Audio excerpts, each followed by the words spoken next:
Arestado ang isang dalaga na tinaguriang high-value individual drug personality sa isang buy-bust operation na isinagawa ng mga operatiba ng PDEA Regional Office 5 bilang lead unit, katuwang ang Kamalig Municipal Police Station sa pamumuno ni Police Major Jonathan L. Apil, Acting Chief of Police, na nagresulta sa pagkakasamsam ng shabu na nagkakahalaga ng 680,000 pesos.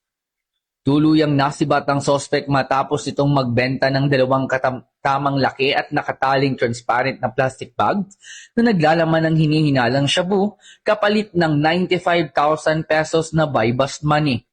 Umabot sa humigit kumulang 100 gramo at tinatayang street value na 680,000 pesos ang nakuhang droga mula sa sospek.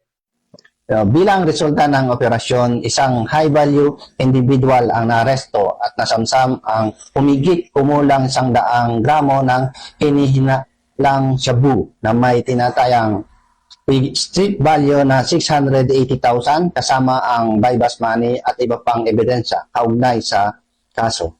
Ang operasyong ito ay malinaw na patunay na hindi tayo magpapahinga sa pagpuksa sa illegal na droga dito sa Albay. Ang mga HBI at sindikato, babae man o lalaki, ay walang ligtas sa kanlungan sa ating lalawigan. Makakaasa po kayo na ang Kamalig MPS ay patuloy na magsisilbi ng may integridad, profesionalismo at malasakit para sa kapayapaan, kaayusan at kaligtasan ng bawat mamayan. Maraming salamat po.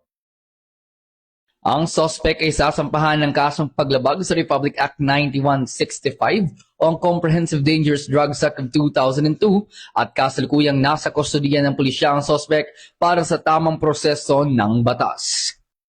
Mula po dito sa Albay Police Provincial Office, ako po si Patrolman Corby Flores, nag-uulat para sa Police News Network, PNP para sa Bagong Pilipinas, serbisyong mabilis, tapat at nararamdaman.